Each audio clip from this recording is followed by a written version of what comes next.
Hi, everyone. Welcome to our webinar on winning with UGC ads, insights from the trenches. We have an all-star panel today, and we have over 500 folks who have registered for this webinar. So we are very, very excited to bring this webinar to you. Let's jump right in. I want to start by introducing our all-star panel. We have Ngozi Ogbonna, VP of Marketing at Mosaic Group. She heads UA Performance and Growth Marketing at Mosaic Group across a portfolio of subscription-based consumer apps. We have Nick Candler, who's a consultant and advisor, who is the former director of growth and growth marketing at Calm, where he led the creative and paid social teams. He now writes about creative strategy at the Metagame and works as a freelance consultant and advisor. We have Natalie Drozd, marketing and UA lead for Fabulous, who has many years of experience in app marketing, and she's focused on scaling strategies for subscription-based apps. Her episode on the Mobile UA show, still actually from 2 years ago, still among the most popular ones that we see in our metrics pretty much day to day. We also have Duncan, Senior VP of Influencer Marketing at Tinuiti, who's over 15 years in the influencer marketing world and has worked with some of the largest brands in the country, from micro and nano influencers to very big influencers as well. We have Kristine Prigarska, who's the senior creative producer at Liftoff, who's worked with numerous clients of Liftoff across verticals, gaming, dating, and everything in between. She's worked with branding, marketing, graphic and motion design, all across the board. So we have an all-star panel today on a very specific topic that's been very much top of mind for a lot of marketers lately, UGCs and live action videos. Let's start, by understanding how you guys saw the potential for UGCs, what got you guys interested and intrigued, right? Ngozi, perhaps we can start with you. Tell us about the time when you first started testing UGCs and what inspired that. So several years ago, and started seeing the marketing and really cultural shift on to more authentic lo-fi content. Seems like everyone is a creator and can be a creator, and so the shift away from just having like super polished, highly produced content to things that content that people can shoot on their phone, selfie view, selfie cams, and just saw that it was a great opportunity to, one, not have to spend a lot of money, not have to spend a lot of time, and you can get content up quickly, test, iterate, and just really have fun with it without worrying about whether it looked really great and how much money you needed to spend to get that polished. Yeah, it was very much a social shift that started to happen. Natalia, curious to hear what your first experience was. Of course. So for me, the most important part was we just wanted to have different types of content at work, especially for platforms that are non-DSPs and on Facebook. The first platform where I used UGC was actually Snapchat. So Snapchat by its nature was a platform which was not tailored to Facebook banners type of content. So by being inventive, I figured out is that for this platform, UGC is something that works best. And we scaled this approach on other channels, and it turned out that it works as well on Facebook and other networks, given Google UAC campaigns. So I would say it was the need to be experimental and find concepts, new concepts to iterate and work with. Yeah, and it's easy to forget Snapchat was on the horizon way before TikTok was. And for a lot of us, Snapchat was a big experimental channel, yeah. And I'm curious, that's where you guys started, but what elements of your UGC strategy have changed over time? And what differences have you seen across different apps and different verticals? And Nick, I'm curious if you have anything to share here. Yeah, kind of similar to as you're saying there, like I feel like the changes happened as changes on social happened, as we saw like the scaling of TikTok and sort of more content oriented sort of skits happening. Like I saw things really shift from being very social proof, talking heads, like first person perspective, more toward like, more content listicles, like stuff that looked really native for the platforms. And then just in terms of differences and strategies across different apps and verticals, I don't know, I'm not the best person to speak to this, but I think one thing I see is that apps that have like really high LTVs or need help with getting people over the hump on purchasing. Like I see a lot more social proof, talking head sort of stuff. Mm-hmm. Great. Yeah, and certainly the specific formats within UGCs have shifted as well, and I think that's great to see and evolve. Ngozi, I'm curious, what have you seen in terms of how the UGC strategy has evolved? Yeah, I agree with Nick. It is really the changes in the proof mechanisms.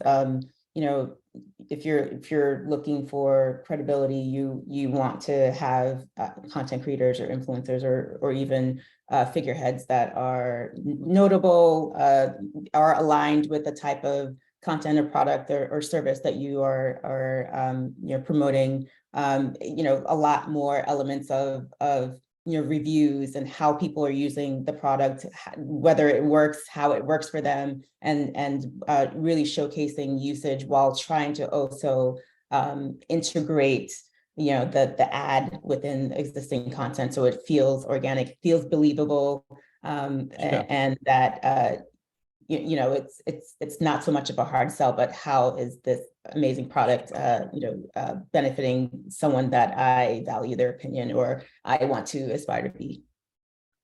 Yeah.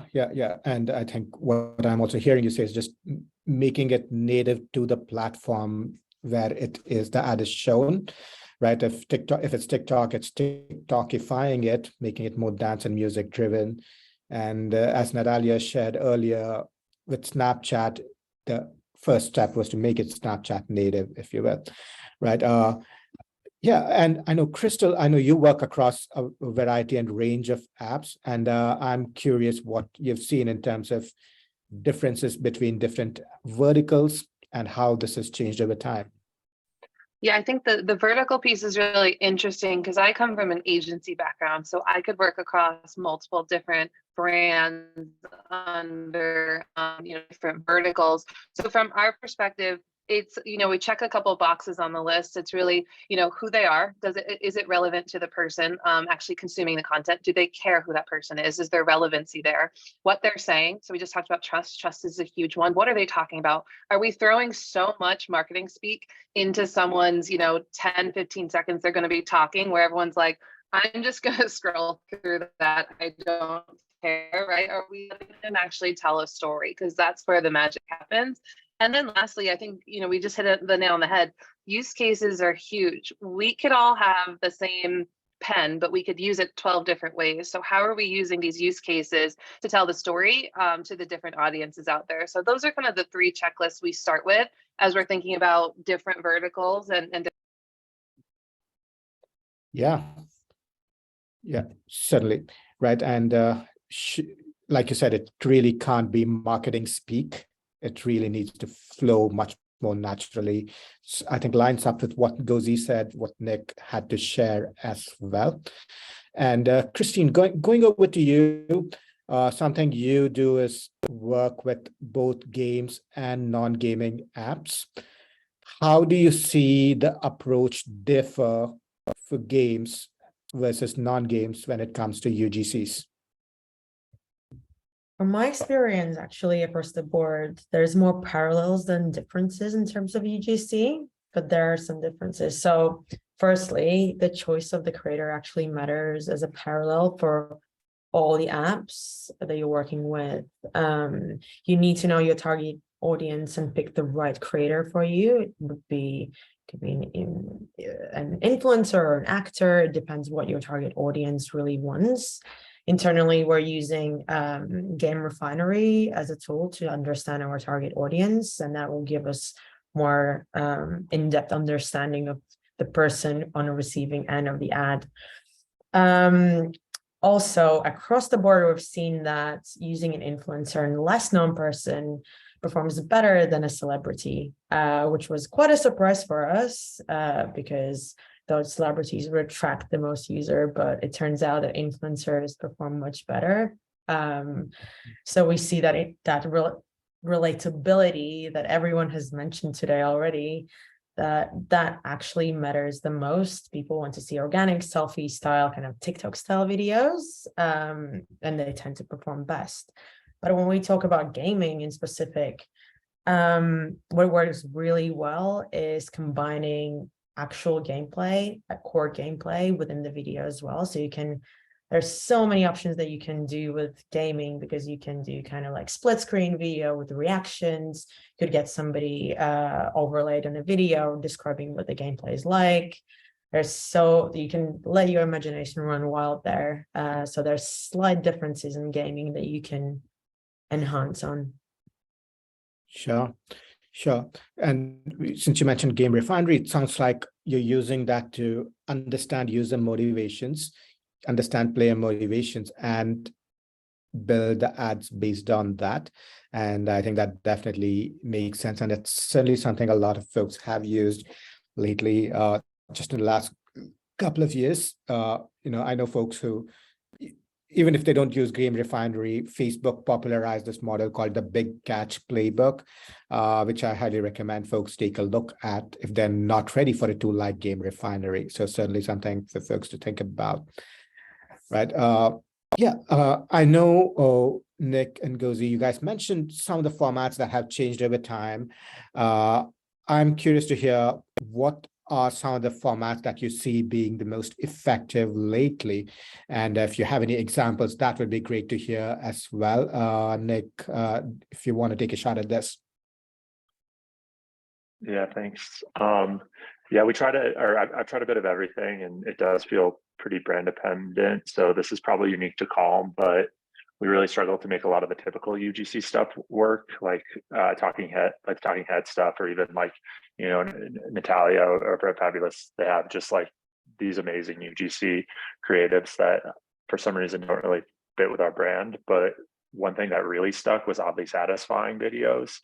And it's also pretty amazing what you can do from a DIY perspective there. Like the team kind of hopped on this, and we had people like two of our top creatives were things that people just made in their kitchens. One was like a bread baking thing with ASMR where they were tapping the loaf, and like another was kinetic sand. And like, it's pretty hilarious that like, we also spent millions of dollars sometimes on really high production value stuff, and just like something someone whipped up in the kitchen, like totally crushed it.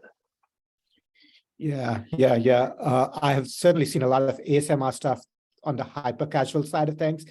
It's crazy and interesting to see how universal that seems to be, and if that's worked for UGCs as well. UGCs for a subscription app. Yeah. And Kristine, I'm curious what you're seeing work and work well in terms of formats lately. Again, with any examples that you feel you can share. Well, actually, unlike Nick, we're seeing lots of success with just talking heads into the camera. But we have seen that there's specific type of talking head that works. It's usually female-led content. And it will be kind of like selfie mode, very, very natural, not too much post-production. We have also tested, for example, famous pug in our tests, and female talking head actually performed much better when we thought, it's quite cute that, dogs actually trending everywhere. Internet is great resource to see so many cute videos. Turns out that female heads actually perform best. And at Liftoff, we're actually now trying to test interactive solutions with UGC. And by that, I mean, that would be, when you see a game, when you're playing, you're within an app and you're offered to see this ad, interact with it like a mini game. there could be like a UGC cutout reacting to you playing the game. So if you're succeeding, the little person starts dancing, or there could be somebody expressing sad emotions when you're losing. So it's something that we're exploring at the moment. I think it's going to be quite an interesting test in the future. And something else that, or thematically, that has been, I think, consistent is the testimonial, the tutorial. If you think about beauty, you know, women, you know, putting on makeup, trying a foundation or a new lipstick, and you know, talking about their experience with that, or one of our apps, Pixomatic, photo editing, and so how they're using it to erase the background and you know, touch up content specifically in that creative, and just you know, testimonial generally, if you're trying bought a new dress or new shoe, or you know, whatever that product is, and how you used it and how you feel about it. I think that thematically tends to really do well, just again conveying the value that you have received from that product.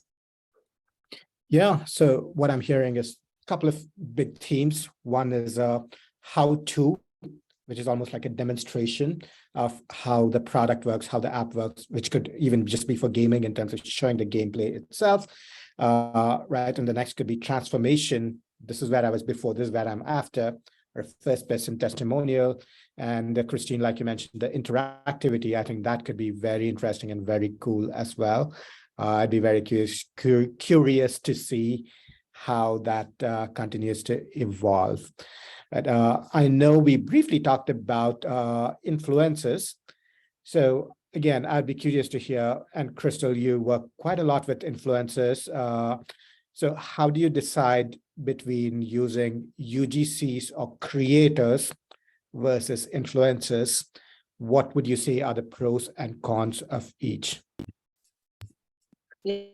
Yeah, and I apologize, guys, if my Zoom's a little choppy. I don't know why it's doing that today, but hopefully I can kind of keep this going. So I think that from our perspective, the decision is always driven by the strategy and what we want the outcome to be, right? So if we set up the strategy, understanding the KPIs and what we're trying to do, it then naturally kind of drives us towards if we want influencers, if we want to do UGC. And there's a lot of other factors along the way that could change some of that, right? Everything from usage rights. When you work with influencers, you got to negotiate usage rights, and maybe that'll fit in budget and maybe it won't. So maybe that's when we go to UGC route. So from our perspective, starting with the strategy and the framework and understanding what we're trying to get out of the end of the project is really what gives us the good foundation to build on that. And then the rest really falls into place on what we've got ability to do from a budgetary perspective or an availability perspective. Yeah, that makes sense, right? So if there's a relatively small account that's very DR focused, maybe you don't want to go big influencer, and you know, and the other way around too. If there's a lot more leeway to build a brand, you certainly could go the influencer route. I Ngozi, agree. I was just going to add that there's kind of like a debate on, are content creators the same thing as influencers? Because you may be an influencer, you may not be really great at content creation, and you may be really great at content creation, but not considered a influencer or have that large following. And so I definitely agree with Crystal. What is the goal? Is it more driving awareness, driving consideration, getting more eyeballs onto your brand, or is it more DR focused? You want to have immediate conversion and you want activation quicker. You know, that tends to lend itself to working with content creators who are really savvy with not only just content creation, but also working with brands and how they can integrate the brand story and you know, pitch within their existing content. Definitely, right. And I think the other consideration I've seen in our experiences that with creators or actors, we can direct them very specifically. We can say, this is shot 1, this is shot 2, this is shot 3.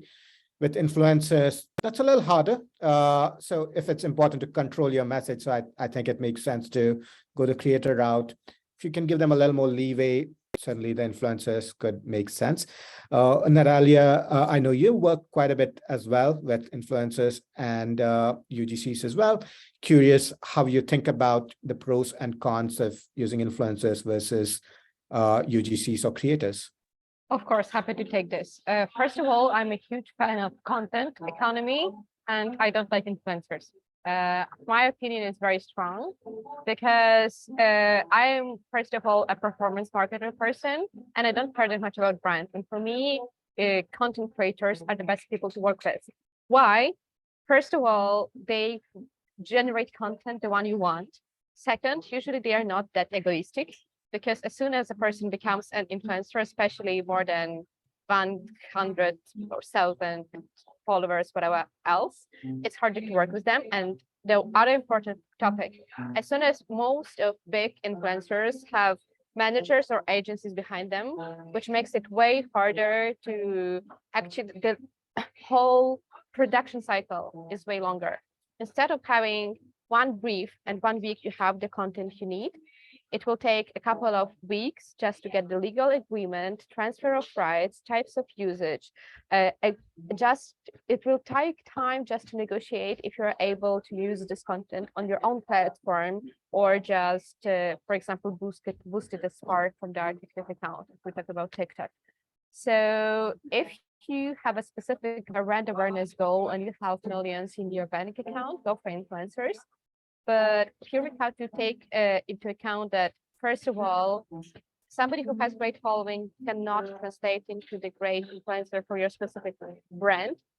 And two, you need to diversify anyway, just because it's like, do not put all the eggs in one basket. If I talk to performance marketers who want to have content for Facebook ads, TikTok ads, etc., content creators is there to go strategy. Cheaper, faster, and actually way more creative. Why? Because influencers, when they have a big history and follower base, they will produce very similar content all over again with their own style, with their own hooks here and there. So actually, it's slightly less creative than people who have a lot of freedom and no influencer brand visibility, so to say. Yeah, 100%, right? And oftentimes when we work with actors, it's like a simple email and they get back to us in a day or two. And at least I've seen that a lot of creators, they enjoy working on projects like ads, whereas with influencers, it's like, yeah, I'm doing my own thing. It's not very high priority. No, I know they're doing the whole influencer thing. Not to get too much into that rabbit hole, but Natalie, so resonate with everything you said, just in terms of the desirability of creators. And I know we will talk about celebrities and influencers a bit more down the line. I know we talked a bit about the formats, but is there a typical structure of the script that you guys find most impactful? Are there specific props you guys look for? What do they use? What do the actors show? What do they look like? What are some of the directions you give some of the actors or actors or creators when you're working with them? Ngozi, I know you had quite a bit to share. Would love for you to share this. Yeah. So it really will depend on the creator, the product, the goal.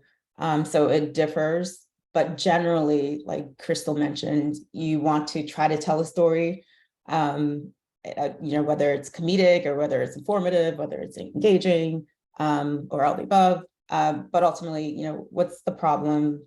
How was it solved? And the pitch to download or find more information or register, et cetera. But ultimately, generally, it's been successful for some of the projects I've been a part of to really collaborate and partner with the content creator, with the influencer, to make sure that whatever we come up with, it is authentic to their existing content. Because again, their followers are following them for specific reasons, and so if it's something that's too addy or too much of a hard sell or pitch, it will be a turnoff, and that will be counterintuitive to the goal, which is to try to drive attention to your brand. So really working closely and coming up with concepts and really leaning on the creator on what they know has worked well in the past, what has resonated previously with their audience, and how we can kind of integrate the brand so it's a little bit more seamless, and just kind of playing around with that. So it's definitely going to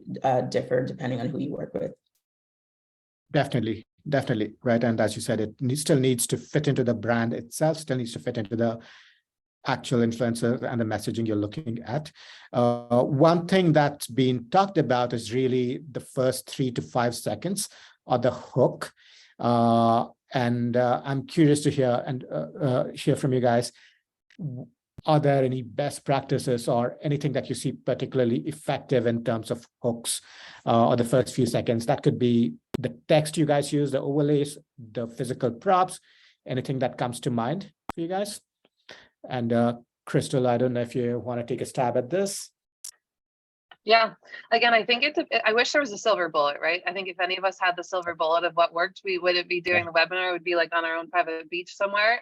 But I think that from our perspective, the sooner we can get either the brand message, the product message, or the value proposition, the better that we see some sort of, message either retaining or action taken on that, right? Because again, if you can think of yourself as a consumer and saying, oh, I'm looking at this, oh, this is how it impacts me, I am more likely to take an action on that. So again, I can't say that always put the brand name in the first 2 seconds, right? Because that might be too Abby, that might not make sense. But if you can get the hook into there and how it benefits the end consumer quickly, that is where we have seen the benefits actually, come through, because we're talking such fast amount of time and attention spans that are so minimal now that we need to do something to get people to stop the scroll and pay attention. Yeah. Getting the value prop early on, I think that can be very effective. Although sometimes I've seen, and I'd be curious to hear if anyone has to add, sometimes I've seen that if you have something funny or highly emotive that has nothing to do with the brand, that can still work well, because then the users continue to watch and they can see what the value proposition is. So generally, I think one of the things we aim for is really high emotion, just in the first couple of seconds, and also physical prop of some sort. I think one of the most common tropes we've seen is just money, having them flash the money, of course, assuming that's somewhat native to the product, or having an object in the hand that is somewhat unusual, that piques the user's curiosity. Yeah, also to get into the actual tactics of how you work with creators or actors. How do you actually recruit these folks, right? And Natalie, I know you talked a bit about some of the challenges with influencers versus creators. So what does the actual process of recruitment of these folks look like for you? There are different processes, but I'm happy to answer this question first. And I'm lucky to work for Fabulous, because people are approaching us offering, hey, I want to make a video for you. So first of all, check your DM and check your email, check your contact at thefabulous.co or contact@yourcompany.co, because a lot of young creators who are just starting their career, by young, I mean junior in their career, are just asking different companies, hey, I want to work with you guys. And if you see that this person produces content that's relevant to your audience, it's one of the lowest hanging fruit you can get. So if you're already a big brand, but you're just starting this whole UGC story, just try to check your inbox, because very likely somebody is just waiting for your email, like a letter from Hogwarts. Other than that, there are a lot of platforms. I think we'll also mention some of them later. But what I personally like to do is, first of all, I use a lot of social media and I see hey, I like this person. And you say, okay, can we work with them? And then you can also message them directly, especially if it's a small scale content creator, not a famous Insta blogger or influencer with a million follower base. Very likely they are responsive, and they also usually have their email address connected. So the simplest and the, so to say, cheapest, if you want to start with small budget, is talking to people directly. And usually they also like it very much, because hey, somebody paid attention to what I'm doing. This is simple, Sure. but something that we should never forget about it. The different thing which I love using is very likely just going to some platforms such as Bilio, where there are already a lot of creators on the platform, and you can just find the ones that work well for you. A lot of platforms like Bilio, they work mainly for e-com, but it doesn't mean it cannot work for apps and games. You just have to be specific and okay, I will not ship you any goods, but here is the thing, are you fine with it or not? Yeah. Excellent. And the platform you mentioned is Billo, right? Billo Yes. for anyone Yes. that's taking notes. Excellent. Yeah. And Kristine, curious to hear what your process looks like. Yeah, so it really depends on the type of creator we're looking for, sorry. At Liftoff, we have Liftoff Influence. I think everyone externally calls it jet fuel. We have access to a large platform of influencers, and then we can pick and choose whoever seems to resonate to the product the most.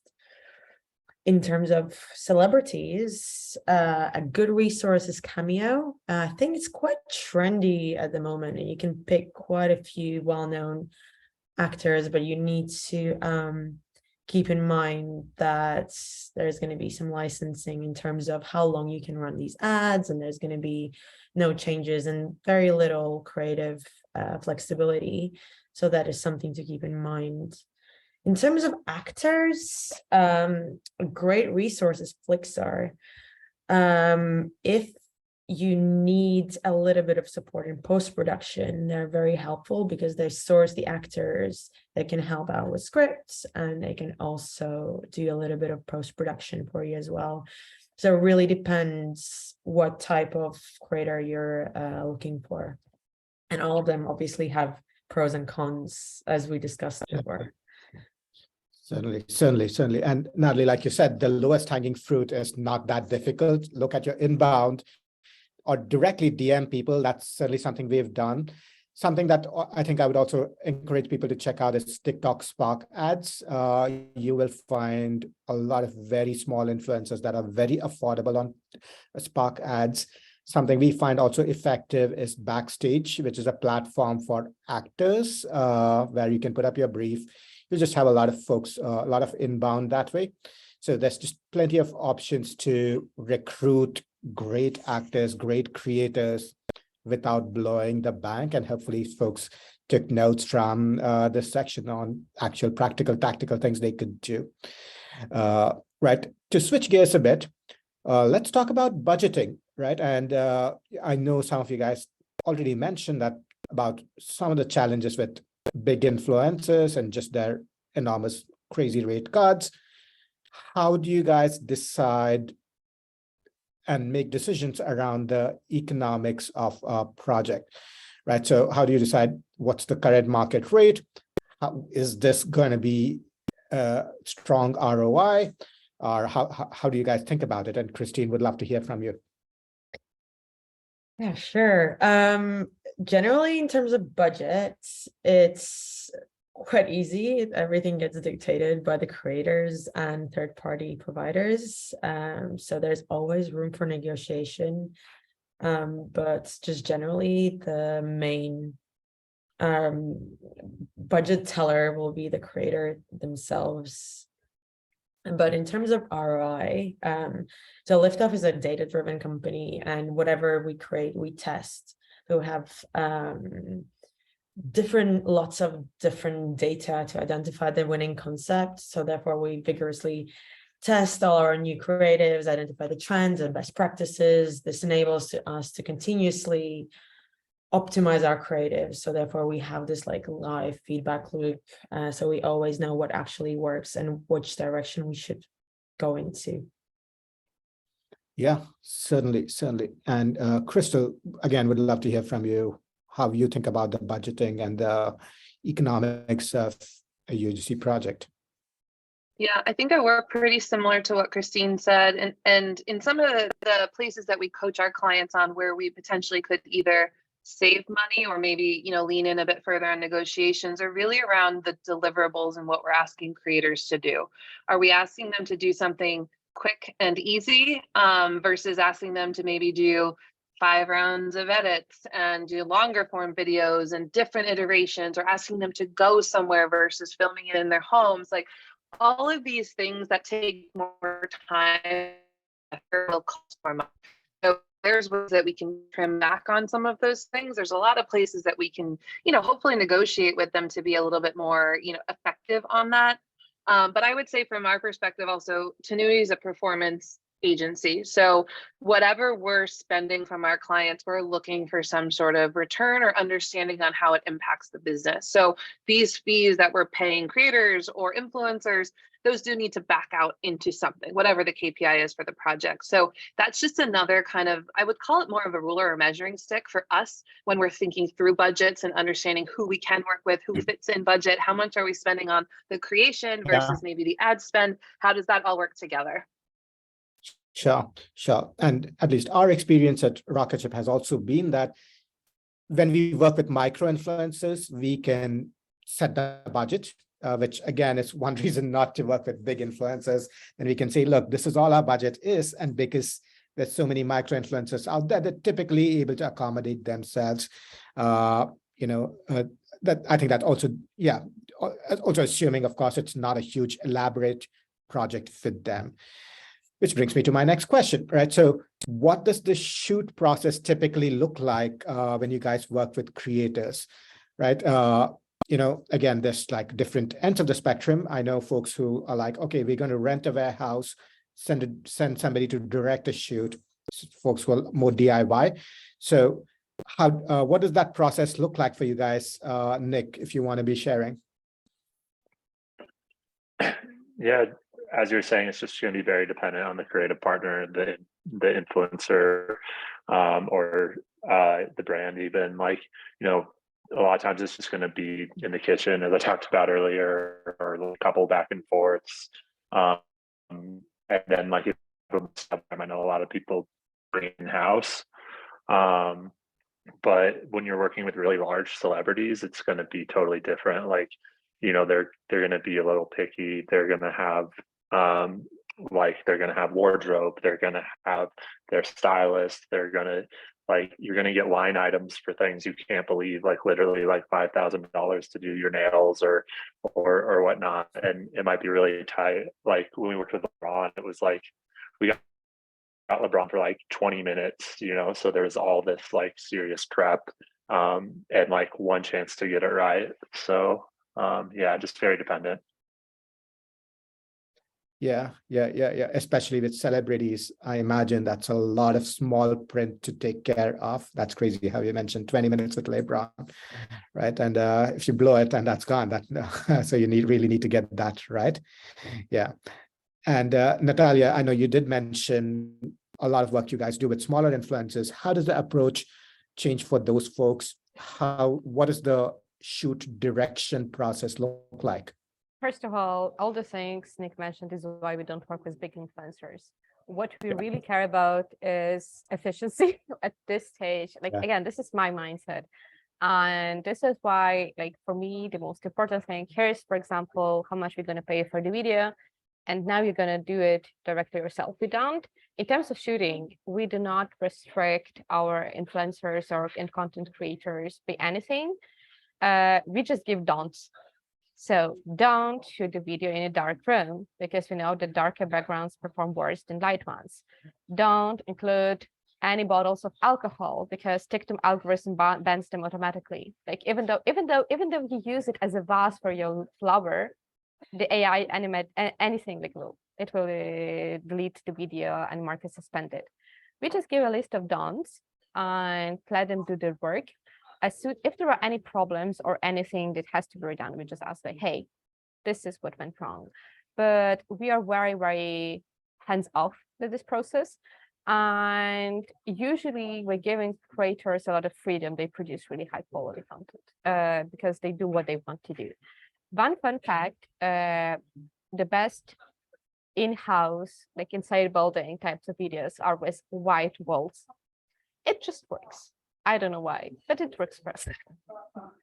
White walls, you mean? Like plain white walls? Okay. Yes. There's something perhaps very pristine about that. I don't know. Yeah, and interesting you mentioned, Natalie, about mentioning the don'ts, and I think that's so important because we have a checklist as well internally at Rocketship where, say, we have a do's and don'ts, not just don'ts, but we're like, look, there should not be glare on the screen of your of the device that you're showing. Show the device clearly, show the product clearly, smile, have high energy, just a lot of things that we think are obvious but may not be obvious to the creator. We find it helpful to over communicate that upfront. We have actually a couple of articles and a checklist that we send every actor. Obviously, the experienced ones know it already, but we send it anyway, just because if they need to reshoot, you also need to tell them why. You don't want to be telling them, this is not good, but you can't tell them afterwards. You want to be telling them upfront. So I think that definitely makes sense to have those guidelines, like you said, Natalie. Right. And Natalie, I know you did mention some of the clauses and small print that you think about. Tell us more about that, right? So what do the legal aspects of working with UGCs, working with actors and creators or influencers, if you will, what does that look like? What are some of the non-negotiable in your processes around the legal stuff? Of course. So first things first, there are things that are legal by platforms where you use this content. So like whenever you run ads on Facebook, Snapchat, TikTok, anywhere else, they have their privacy. So your creative is banned when some things are mentioned. For the most vivid example is if you have a bottle of beer on TikTok video, it will not be allowed to run it as an ad. But this is one part. The other part is about the usage of content. So what we love, this is a super important part for me and for our team in general, because we love to have full rights. And when a content creator posts something, for example, on their TikTok account and give us a Spark ad code, we also want to have the video itself to try it on other platforms. And all things like this have to be included, as well as time, like for the duration.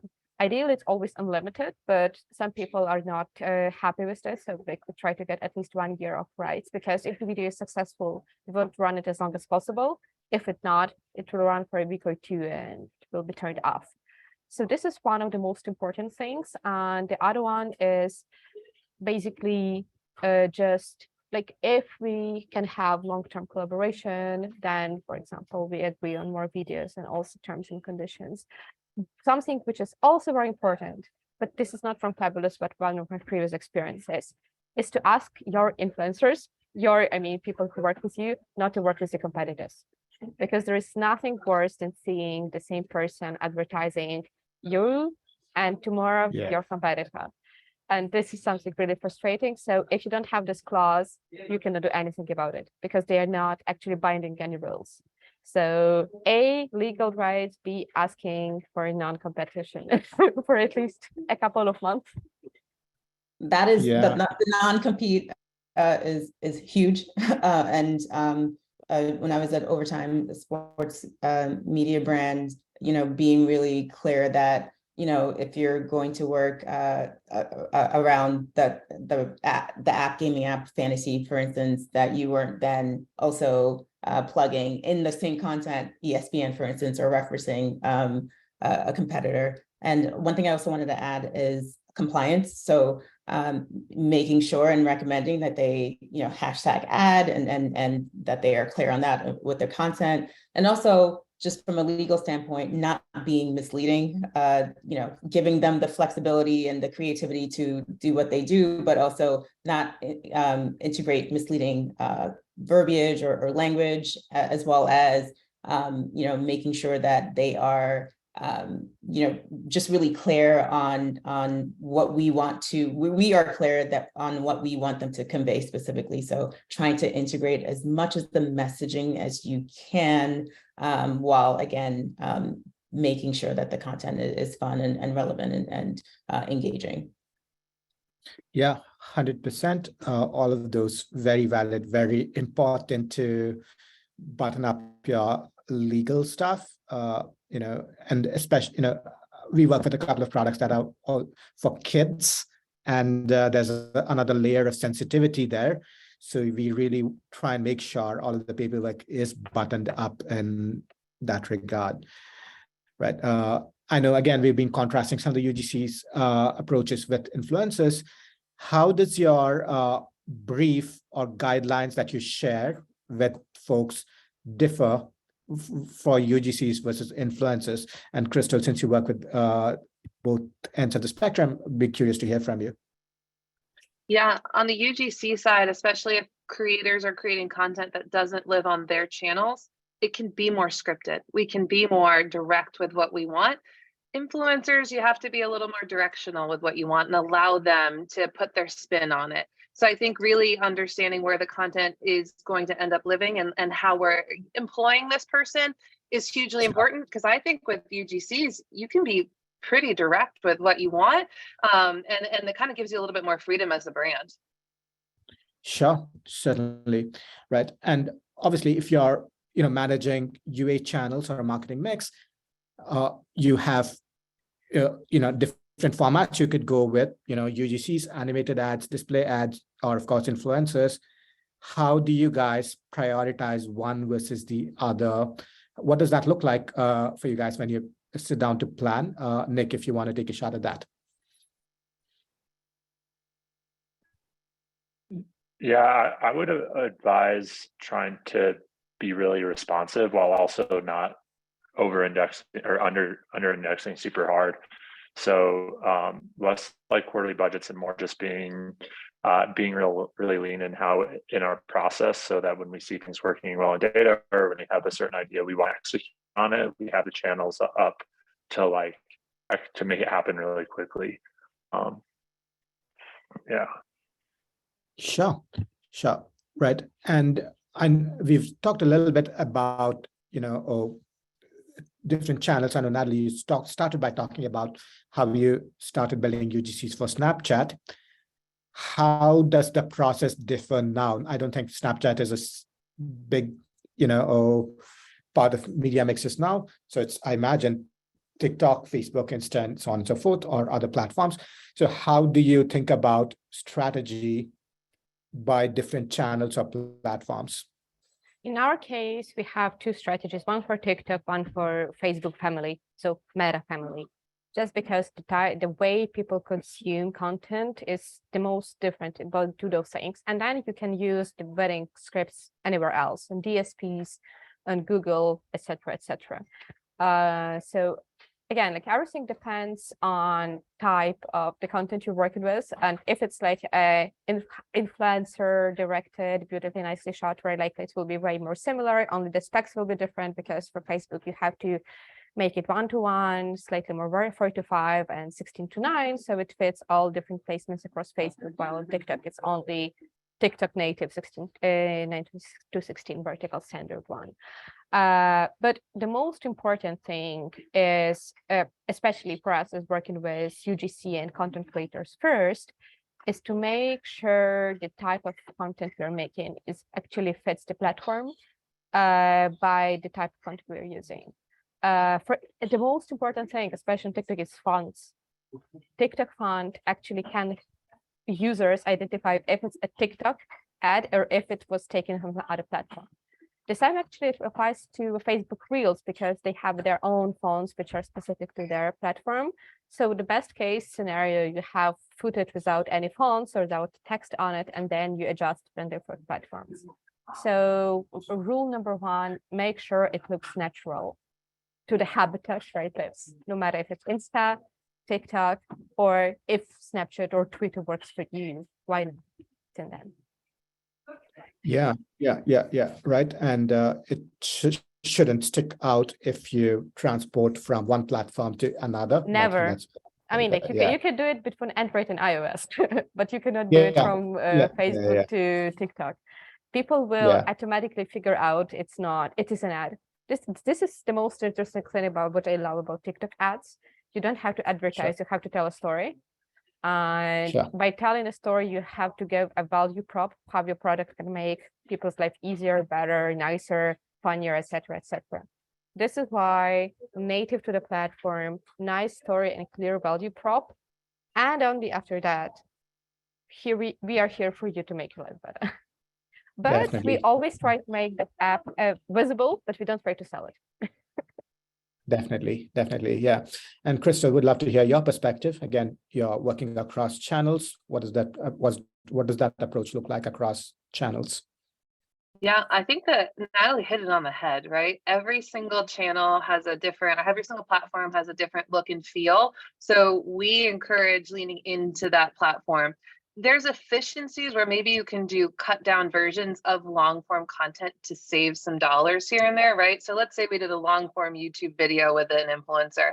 Can we take cut downs of that to live in the meta world and things like that? Sure, but it has to make sense where it is. I honestly think Natalie hit it square on the head, and it's 100% how we advise our clients as well. Sure, find our efficiencies, but be native to the platform, or it's never going to do well. Yeah, right. And you definitely don't want to, if you put a dancing video on Facebook or even Insta, it's not always gonna do that well, because it's gonna be very clear. It's Actually, I taken have to from. admit, Yeah.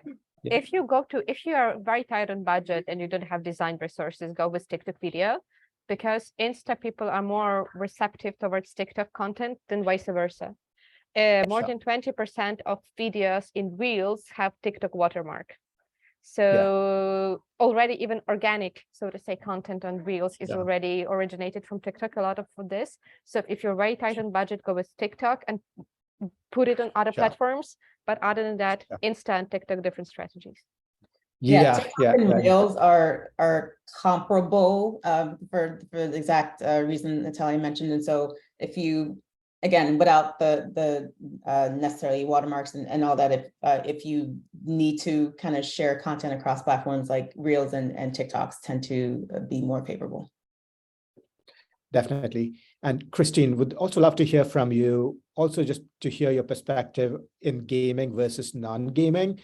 Does the planning process across different channels, TikTok, Facebook, Insta, differ when you're looking at gaming versus non-gaming? Well, because Liftoff works slightly differently. So our UGC creatives would be targeted users through non-gaming and gaming apps. So you would see those ads within the apps. So therefore, we don't necessarily, we know what the target audience is because our machine learning is targeting the right user. So we have a gist of what kind of content to push out in terms of targets, but it's slightly different approach here. You kind of see kind of a wider range of users. So it's slightly different approach to everyone else. Yeah. So it's harder to customize just because you're on a wider spread of apps on the programmatic ecosystem, if you will, than just Facebook and Insta, right? So which needs a very different approach. And do you see, just to follow up, right? So when you're on the Liftoff network, do you see a lot of success with TikTok style ads or more Facebook style first person testimonials ads? Are there specific formats that stick out to you when you're looking at ads that do well on the Liftoff platform?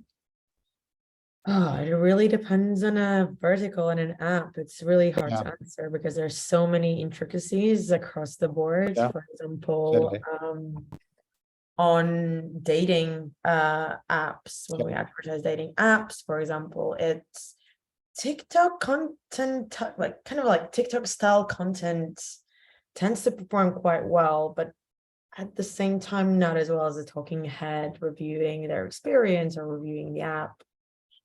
So it really differs.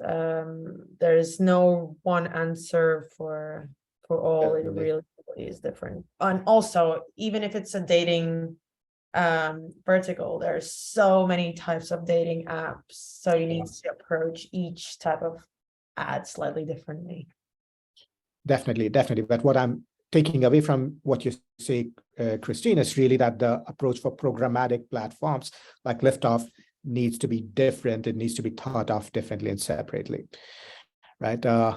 This has been great, you guys. I know we are coming up on time, and I do want to leave a couple of minutes for Q&As from our amazing audience. But thank you for being such amazing guests on this webinar. I've certainly taken a lot of notes, but would love to hear if if there are any questions, please type them in the chat. Please feel free to type them in the chat, and then we can have the panelists take a shot at these.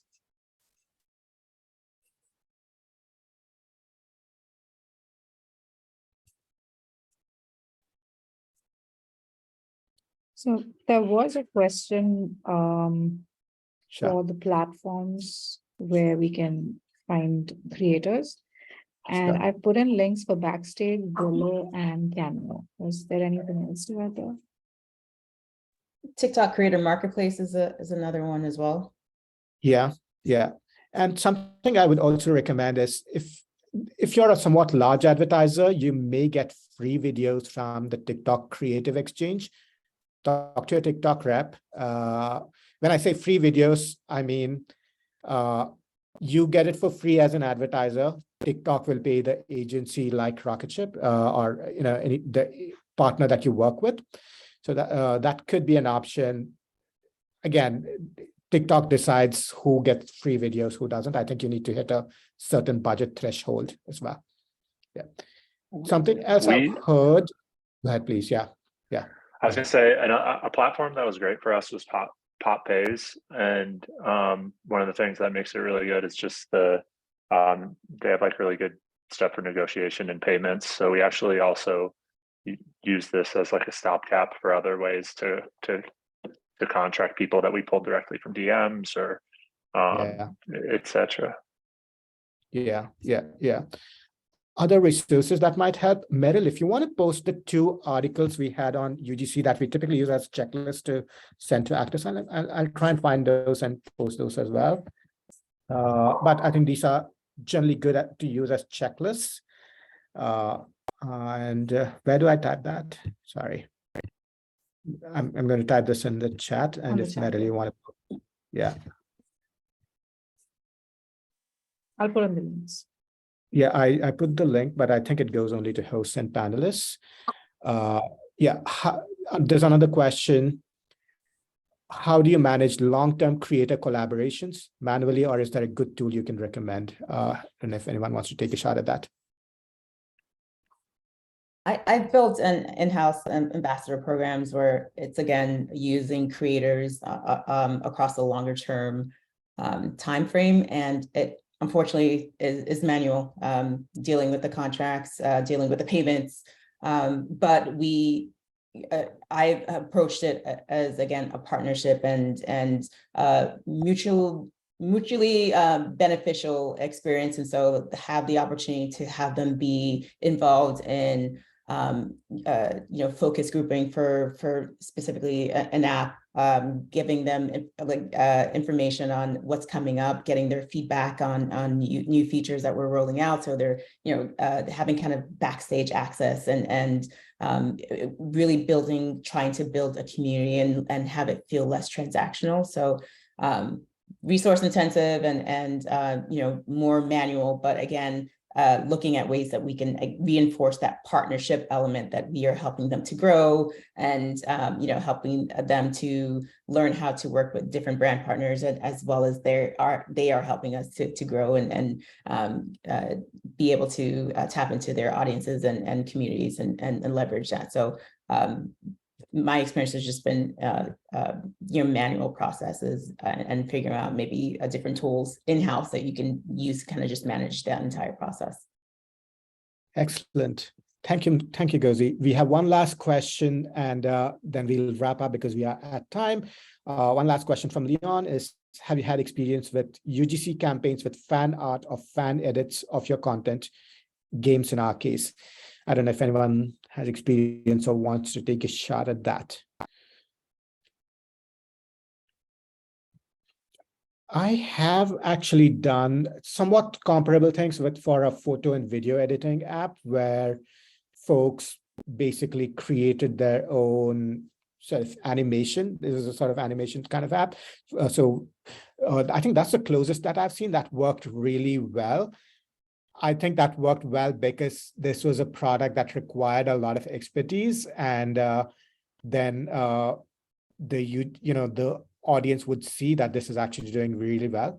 So I think it's definitely something that is worth highlighting. It's definitely worth testing with fan art. If you have a game, though, might also make sense to combine that with gameplay. And as Kristine mentioned, you want to be combining that with user motivations based gameplay as well, rather than only focus on the fan art. Right. And I hope that answers. A quick tip on that, Pixelmatic, one of our editing, we tend to repost content that people are tagging us in. Same with our weather app Climb as well. And so we kind of use that to kind of source opportunities to utilize Spark ads or connect with them if we find like the organic content does well. Wonderful, wonderful. Yeah. And Metal just posted our checklist that we use for UGCs, our structure and checklist that we use internally. Elizabeth, thank you for sharing jointlint.com. We'll check that out. Lots of notes, lots of takeaways. Thank you, everyone, for being around today. We will share the recording soon. Thank you, and have a great rest of your day. Bye. Thank you very much. Bye. Bye. Now stop recording. Yes.